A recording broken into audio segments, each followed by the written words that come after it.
nearly in our brief beer break. We've got our last speaker. So can everyone give a super duper round of applause for Kate, please?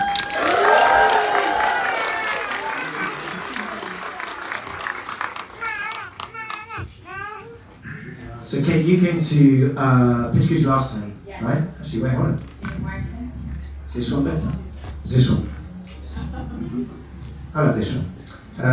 Yeah, and then after PechaKucha, I went out and I saw a group having some beers, yes. And you went there and said, "Hey, how do I do a talk?" And I said, "Whoa, I don't know." And then that's how we met. Yeah, and we followed up. And who's down here at the front? It's my son. Hello. Romeo. Hello, Romeo. You all right? The youngest supporter, I believe. Yeah, absolute legend. Thank you very much for coming. Are you ready to go? Yes. Okay, let's do it. One more round of applause, please, everyone.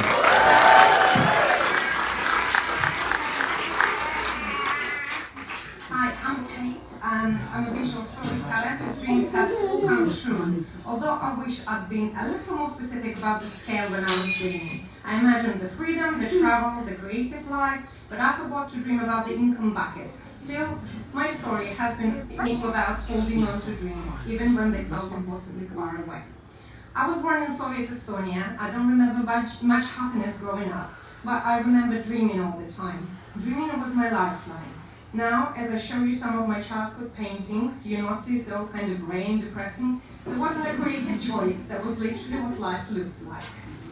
When the Soviet system collapsed, the grown-ups around me were lost. Alcohol numbed the uncertainty, but it didn't fix anything. Nobody really knew how to live this life and the new reality. And for a child, that instability felt endless.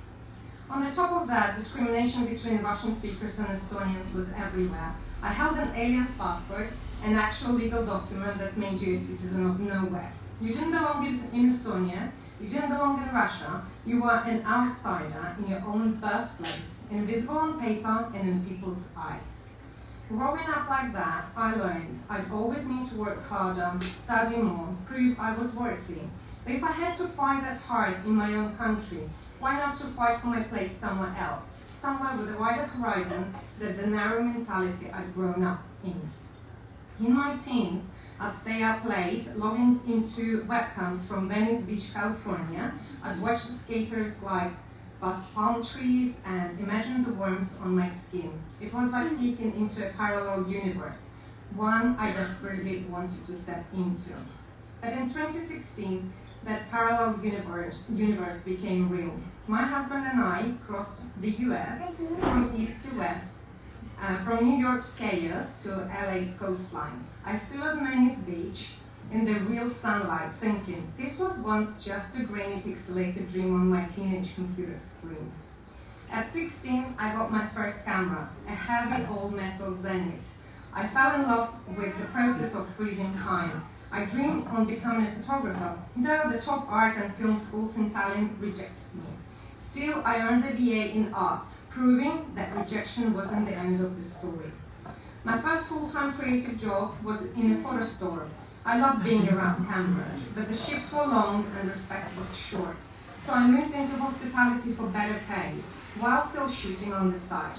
Juggling both worlds kept the dream alive, but I knew I needed a bigger step. Bloomberg became my dream. I applied twice and got rejected. The third time, I got in. Suddenly, I was earning more than ever before. Honestly, more than I ever did after leaving. By day, I worked contracts. By night, I volunteered in the new studio. It wasn't a pure art, but it gave me stability and the gear to keep going. The gear opened doors I've been knocking on for years. I began covering film festivals and took on my first private clients. And while still working corporate, these weren't big leaps, but they were small, steady steps towards the bigger dream I was building. In May 24, I went full-time with my studio defocused. I offer photography, film, and short-form video for private clients, small businesses, and big corporations. I believe creativity should be accessible to everyone. Every project is proof of that. You are already enough, just as you are. And here's the funny part. Running my own business, as you already know, was a dream come true, but I completely forgot to dream about the financial stability. What I realized though is that relationships you build often matter more than money. And for me, these incredible people have been the real reward.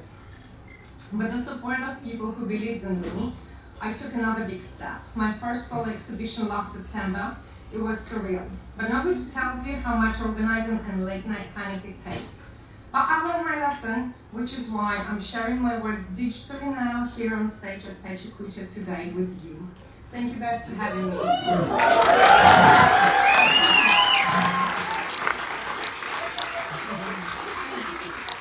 And while my exhibition was a huge milestone, behind the scenes life was testing me in other ways. At the very same time, I was dealing with serious health challenges. There were years of therapy, countless hospital visits, and so many unanswered questions about my body. Those years forced me to slow down and really listen to myself. I realized how deeply our physical health and emotional state are intertwined. I learned to identify my feelings and patterns and how they shape who I am. Lessons I wish we were all taught in school. That's what inspired me to create my self-identifying journal, a tool to help people track their emotions alongside their physical state, so they can understand themselves before trying to understand everyone else. It's already in progress, but if anyone here has publishing or design experience or would like to collaborate, I'd love to hear from you. It's a part workbook, part art book, filled with my abstract photography as visual prompts. The idea is simple. You write, reflect, and slowly build a better relationship with yourself, and by extension with the world around you. Having a hard copy of my own book has always been my dream, but this feels even more exciting because it's not just my story, it's a book each of you can shape into your own story in your own handwriting. And with the right creative, practical, and collaborative support, this dream can finally come to life. I've learned that no matter what life throws at you, the chaos, the politics, the heartbreak, you have to keep dreaming. But don't just dream vaguely, dream specifically. Set real tangible goals, even if they feel impossible right now. There is still so much good and magic in the world. Sometimes it hides, but it is there, waiting for you to dig it out, piece by piece, and make it part of your story. Keep dreaming, guys.